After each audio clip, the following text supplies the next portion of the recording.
It's all about gold. మీరు బంగారం కొనలేరు, అంటే గతంలో లాగా కొనలేరు. ఎందుకంటే కని విని ఎరుగని రీతిలో బంగారం ధర పైకి పెరిగిపోతోంది. ఎల్లో మెటల్ ఎన్నడూ చూడని విధంగా పరుగులు పెట్టేస్తోంది. ఒక్కరోజే హైదరాబాద్లో బంగారం ధర ఎంత పెరిగిందో తెలుసా?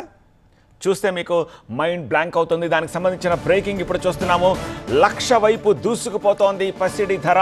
హైదరాబాద్లో ఇవాళ ఒక్క రోజులోనే 1,470 రూపాయలు పెరిగింది గోల్డ్. 24 క్యారెట్ల 10 గ్రాముల బంగారం ధర ఇవాళ హైదరాబాద్ మార్కెట్లో 97,670 రూపాయలుగా ఉంది. అదే 22 క్యారెట్ల ఆర్నమెంట్ 10 గ్రాముల బంగారం ధర 90,440గా ఉంది.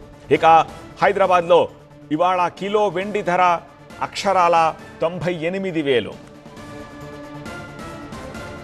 బంగారం ధర పెరుగుతుంటే కళ్ళప్పగించి చూస్తూనే ఉండాల్సిన పరిస్థితి వచ్చింది. మామూలు రోజుల్లోనైతే మనం బంగారాన్ని కొనుగోలు చెయ్యం, కానీ కీలకమైన ఈవెంట్లలో కొన్ని సందర్భాల్లో పసిడిని తప్పనిసరిగా కొనుగోలు చేయాల్సిన పరిస్థితి. అయితే మనకిప్పుడు 2 ప్రధాన సందర్భాలున్నాయి. ఆ 2 సందర్భాలు ఏంటో చూద్దాము. బంగారం కొనుగోళ్లు ఆ 2 సందర్భాల్లో ఎలా ఉండొచ్చో కూడా ఒక్కసారి పరిశీలిద్దాము.